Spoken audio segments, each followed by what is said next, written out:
अस्सलाम वालेकुम। ये 11वां लेक्चर है पैसिव वॉइस सीरीज़ में। और आज की इस टेंस लेक्चर में हम सिंपल फ्यूचर टेंस की जो पैसिव वॉइस है इसकी बात करेंगे। इससे पहले हम जो है प्रेजेंट परफेक्ट कंटिन्यूअस टेंस और इससे पहला जो टेंस है पास्ट परफेक्ट कंटिन्यूअस, उसके ऊपर हमने वीडियो इसलिए नहीं बनाए कि इनके हम पैसिव वॉइस नहीं बना सकते। टेक्निकली पॉसिबल है बट दैट्स नॉट नेचुरल।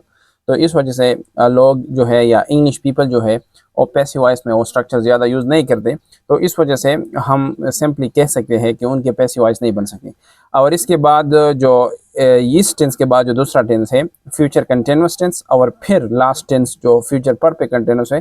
तो ये चार टेंसेस ऐसे हैं कि इनके हम पैसिव वॉइसेस नहीं बनाते। ठीक है, तो आते हैं इस टेंस के पैसिव वॉइस की तरफ। सिंपल फ्यूचर टेंस में हम स्ट्रक्चर जो सेंटेंसेस बनाते हैं पॉजिटिव इस तरह होता है कि सबसे पहले हम सब्जेक्ट लगाते हैं, फिर वेल एंड शल लगाते हैं, और फिर इसके बाद हम बेस फॉर्म ऑफ वर्ब लगाते हैं और ऑब्जेक्ट लगाते हैं। ठीक है, ये एक्टिव वॉइस का स्ट्रक्चर है। और जब हम पैसिव वॉइस इसका बनाते हैं तो हम क्या करते हैं, इस ऑब्जेक्ट को सेंटेंस के बिगिनिंग में लाते हैं जो कि फिर स्ट्रक्चरल सब्जेक्ट बन जाता है। वेल शल हम वापस लगाते हैं, लेकिन हम जो पैसिव वॉइस के लिए हमेशा जब थर्ड फॉर्म हम लगाते हैं तो इसके आगे हम बी वर्ब लगाते हैं, तो ओ लगाएंगे। और इसी टेंस में हम बी वर्ब का ये फॉर्म यूज़ करेंगे, क्योंकि ये मैं बार बार बता रहा हूँ कि पैसिव वॉइस में जो बी वर्ब का फॉर्म है ये डिपेंड करता है एक्टिव वॉइस के मेन वर्ब पर। तो अब देखें, एक्टिव वॉइस में जो मेन वर्ब है वो बेस फॉर्म है। ठीक है, तो पैसिव वॉइस में जो बी वर्ब का फॉर्म होगा वो भी बेस फॉर्म होगा। और बी वर्ब जो है ये बी खुद बेस फॉर्म ऑफ वर्ब है। इसके first form is am are है, सेकंड फॉर्म वाज वर्ब है, और कभी कभार थर्ड फॉर्म जो बीन है और आईएनजी फॉर्म बीइंग है। ठीक है, लेकिन बेस फॉर्म बी है। और फिर इसी बेस फॉर्म का हम थर्ड फॉर्म बनाएंगे, और बाय फ्रेज अगर ज़रूरत है तो लगाए, वरना ज़रूरत नहीं, मतलब क्या कहते हैं, लाजमी नहीं है कि आप बाय फ्रेज लगाए पैसिव वॉइस में। ज़रूरी क्या है पैसिव वॉइस के लिए, be verb plus third form.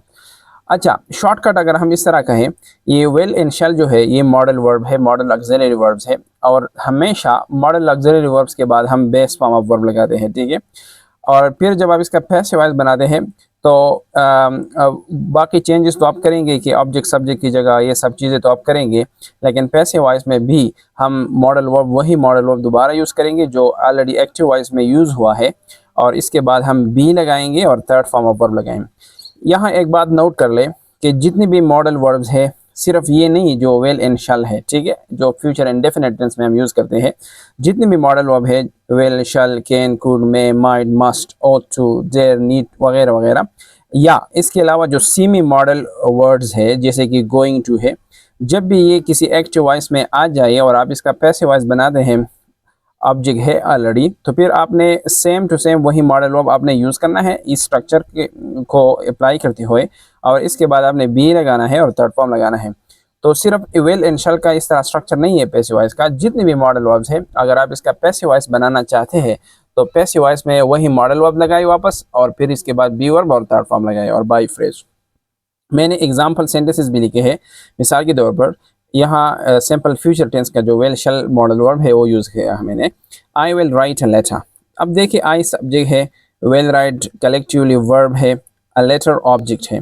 तो पैसिव वॉइस में हम इस तरह करते हैं कि ऑब्जेक्ट हम सब्जेक्ट की जगह लेते हैं, लाते हैं, और सब्जेक्ट ऑब्जेक्ट की जगह, और फिर दरमियान में हम बी वर्ब का थर्ड फॉर्म लगाते हैं। तो यहाँ ऑब्जेक्ट अ लेटर है, तो अ लेटर को मैंने सबसे पहले लिखा है अ लेटर, और फिर वेल लगाया, यहाँ यूज़ हुआ है, तो फिर दोबारा मैंने वेल लगाया है अ लेटर वेल, और वेल के बाद हम बी वर्ब लगाएंगे, बी खुद बी, और फिर third form a letter will be written by me. या इस सेमी मॉडल क्या है वर्ड जो है या वर्ब जो है, इसको देखें, he is going to start a business. अब देखिए, अब बिजनेस ऑब्जेक्ट है, ही सब्जेक्ट है, इज़ गोइंग टू स्टार्ट, ये सारा आप एक ही वर्ब कंसिडर कर ले। इसमें इज़ गोइंग जो है पार्टिसिपल है, और टू स्टार्ट जो है इन्फिनेटिव है, टू इन्फिनेटिव। तो अब ऑब्जेक्ट को हम सबसे पहले लगाते हैं। अब बिजनेस, बिजनेस सिंगुलर है, तो इसके बाद आप इज़ दोबारा यूज़ कर ले। अब बिजनेस इज़, और गोइंग टू आपने दोबारा लगाना है। ठीक है, सेम टू सेम जिस तरह आपने मॉडल वर्ब यहाँ यूज़ किया, तो यहाँ भी आपने गोइंग टू अगर यूज़ हुआ है तो यूज़ करेंगे। अब बिजनेस इज़ गोइंग टू, लेकिन टू के बाद आपने बी वर्ब लगाना है। यानी ये गोइंग टू जो है ये आप कह सकते हैं कि ये इसका पार्ट है, यानी गोइंग का पार्ट है, तो आप दोबारा ये यूज़ करेंगे। और इसके बाद बी वर्ब की बारी है तो बी खुद लगाएंगे, और मेन वर्ब यहाँ पर क्या है, स्टार्ट है, तो इसका आप थर्ड फॉर्म लगाएंगे। A business is going to be started by him. Him इसलिए यूज़ किया क्योंकि सब्जेक्ट ही था और इसका ऑब्जेक्टिव केस क्या है, हिम है। तो ये तो पॉजिटिव सेंटेंसेस हो गए कि जब किसी एक्टिव वॉइस में मॉडल वर्ब्स हो या गोइंग टू हो, ठीक है, या सेमी मॉडल वर्ब्स हो, इस तरह कुछ हो, तो फिर आप जब पैसिव वॉइस का बनाते हैं तो वही मॉडल वर्ब ने पैसिव वॉइस में बी लगाना है और इसके बाद बी वर्ब लगाना है और थर्ड फॉर्म लगाना है। नेगेटिव सेंटेंस में क्या होता है, हमेशा ये मैं बता रहा हूँ कि नेगेटिव में जब आप नॉट लगाते हैं तो ये मॉडल वर्ब, चाहे मॉडल वर्ब हो, ये नहीं, सिंपली आप कह सकते हैं कि हेल्पिंग वर्ब के बाद हम नॉट लगाते हैं। तो जब एक्टिव वॉइस में हेल्पिंग वर्ब के बाद नॉट यूज़ हुआ है और जब आप पैसिव वॉइस बनाते हैं तो सेम टू सेम आपने वही मॉडल वर्ब के बाद आपने क्या लगाना है, नॉट लगाना है, और फिर बी वर्ब है और थर्ड फॉर्म है। मिसाल के तौर पर देखें, she will not wash the clothes.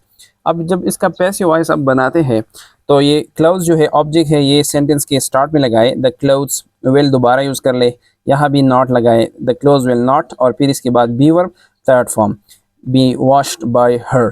She के लिए ऑब्जेक्टिव केस क्या है, हर है, ठीक है ना। तो ये इसका नेगेटिव सेंटेंस होगा। और जितने भी नेगेटिव सेंटेंस हो तो जब आप जहाँ भी नॉट यूज़ हुआ है यानी हेल्पिंग वर्ब के बाद, पैसिव वॉइस में वही हेल्पिंग वर्ब के बाद आपने नॉट यूज़ करना है, बी वर्ब लगाना है, थर्ड फॉर्म लगाना है।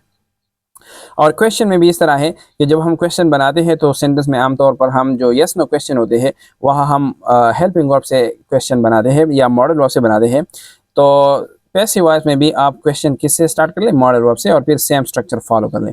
मिसाल के तौर पर, will I write a letter, will a letter be written by me, question है, ठीक है।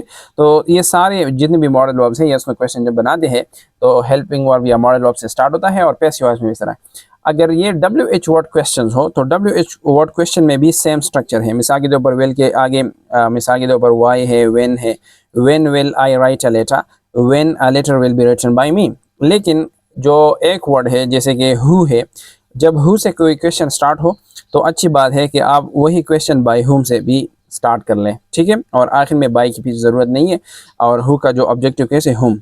इसके अलावा हु का जो क्वेश्चन है, ये अगर आप हु को बाय हुम में चेंज ना कर लें और सिर्फ हु से क्वेश्चन पैसिव वॉइस का बनाए और लास्ट में बाय लगाए तो फिर भी ये ठीक है, ठीक है ना।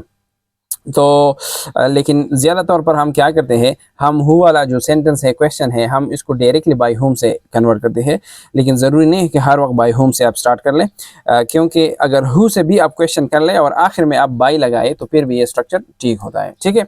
तो ये था आज का video passive voice of simple future tense के बारे में और जितनी भी मॉडल वर्ब्स थे, ठीक है। उम्मीद है आपने कुछ सीखा होगा। अगर ये वीडियो अच्छी लगी हो तो इसको लाइक करें और इसके ऊपर कमेंट्स भी दें। अगर कोई कन्फ्यूजन है तो आप मुझसे पूछ सकते हैं।